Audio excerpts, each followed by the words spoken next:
Did you know that in World of Warcraft, if you attack a chicken, this will happen?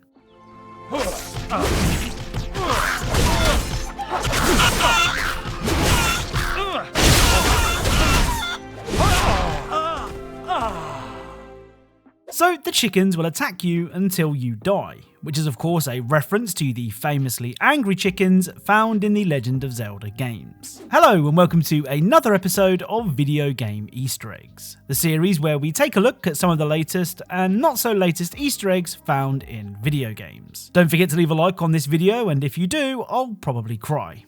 Anyway, without further delay, let's get started. Right, let's begin with Goat Simulator 3. So last week, the Multiverses of Nonsense DLC released for the goatiest game in all of video games. And as you might expect, it's full of Easter eggs. In fact, I'd argue that this DLC feels like a parody movie, kind of like the Scary Movie and Naked Gun films, with seemingly nothing being safe from being referenced. I mean, as soon as the DLC begins, you find yourself on a tram as you ride into the Black Mesa facility, which is of course how the first Half-Life game began. And when you do finally arrive at the facility, you can find Gordon Freeman's famous HEV suit, which is really cool. Now, it's not just video games that get the parody treatment in this DLC. Famous bald TV doctors also get a shout out. On top of this roof, you can find a vent which will lead you into a dressing room where you can find the Dr. Pilgore hat.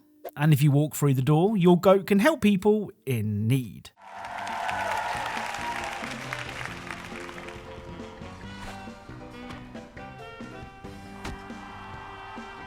I heard a mind bleed once. I've been sad ever since.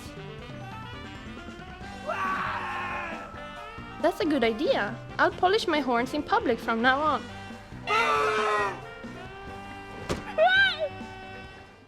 So your goat finds themselves on the set of Dr. Pilgore, which is an obvious nod to American TV doctor, Dr. Phil. As Dr. Pilgore, you can treat various different patients, each with a very peculiar problem. I'm constantly worrying about my shoes becoming untied. You're right. All I need is a hot air balloon license. Now I'm guessing that there's loads of new Easter eggs in this DLC, so if you found anything worth sharing, let me know in the comments. Right, it's now time for our Overused Video Game Easter Egg of the Week, the segment where we take a look at one Easter egg that has been referenced to death in video games. Today's Easter egg can be found in the PlayStation 1 classic Duke Nukem Time to Kill. During the game's 4th mission, you can find this. Where's Doc Brown when you need him? So it's the familiar sight of the DeLorean from the Back to the Future movies. Oh, and I did listen to your feedback in last week's video where I asked what should be considered overused and what shouldn't. And I agree with what the majority of you said, which was basically a repeated Easter egg that's meant to reference a movie, TV show or game is definitely overused. But if that same movie, TV show or game is referenced with a more creative Easter egg, then it's not overused. Which, come to think of it, does make a lot of sense. Anyway, be sure to join me next time for another overused video game Easter egg of the week. Now, a couple of weeks back, a game rose to the top of the Steam charts that left many people confused. And that game was so popular, it's already been referenced in another game. At the hangar in War Thunder, you can find a very well hidden box of bananas in the background. And if you click on the bananas, a number will appear counting your clicks. Now, this is a reference to Banana, which as mentioned stormed to the top of the Steam charts thanks to some potentially shady practices, as covered by fellow tea lover, the Spiffing Brit. The long story short is that the Game Awards marketplace items that can be sold for real money. But there is every chance that the rarest items in the game are allegedly owned by the developers of the game or people close to them and then sold for inflated amounts. Like I said, allegedly, please don't sue me. Anyway, if you click the banana crate in War Thunder 100 times, you'll be rewarded with this fetching banana sticker that you can put anywhere you want. Allegedly. Up next is the Talos Principle 2 with more great Easter eggs. Now, I could be wrong, but I feel like people aren't a fan of the Easter eggs in the Talos Principle 2, despite them being brilliant. Like I said, I could be wrong, but it's just the feeling I get. Anyway, hopefully today's Easter eggs change your mind. That is, if it even needs changing. First up, if you head to the abandoned car in the desert, this will happen.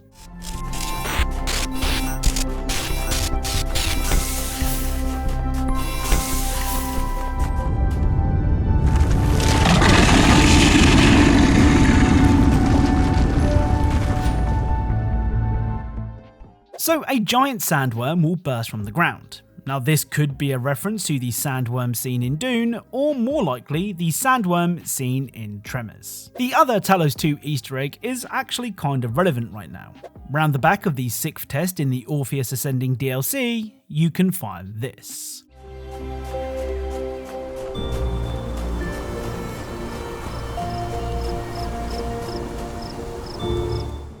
So this is of course a vault door from the Fallout series, though this vault is called 404, which is a reference to the famous error code which I'm sure we've all seen at some point before. Now I'm kind of out of the loop when it comes to SCP games. I mean, a simple search on Steam for SCP brings up 197 different titles, so working out which ones are worth my time and which ones aren't is kind of tough. Well, I think I might have found one that is worth playing. SCP-5K is an SCP game that is in very early alpha, but still has a decent chunk of a campaign mode to play along with some multiplayer stuff. Now given that it is in the early stages of development, SCP-5K is a little rough around the edges, but one thing it absolutely nails is the tension. I mean, this game can be terrifying. With that being said, there is an Easter egg that can be found in the game that will take away at least some of that tension. In the logistics area, you can find and shoot 3 boxes, with the first one being here, the second one being here, and the third one being here.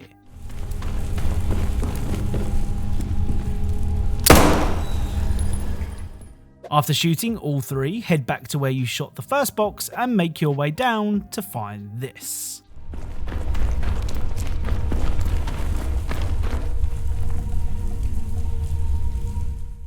So we can find an SCP crab that's enjoying a bit of a dance, though it's not alone as this strange thing is laying in front of it. Now usually I don't shoot the discoveries I make just in case I need to go back and record some extra footage, but on this occasion I'll make an exception.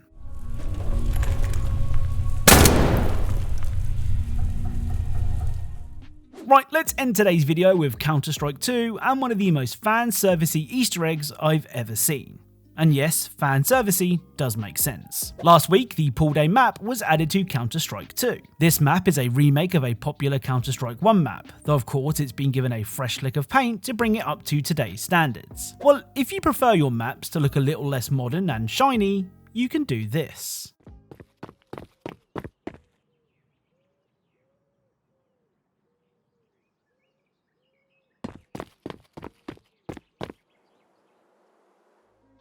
So pulling this lever will cause the map to change to the original version of the Pool Day map, which is really cool. What makes this even cooler is the fact that this Easter egg can be triggered in an online game, which is sure to leave some players really confused. So that's it. If you could leave a like, it really would mean a lot, and if you think you know something that I haven't featured before, then be sure to leave it in the comments down below and you'll be featured in the credits of a future video. As always, thank you all for watching, and I'll speak to you all soon.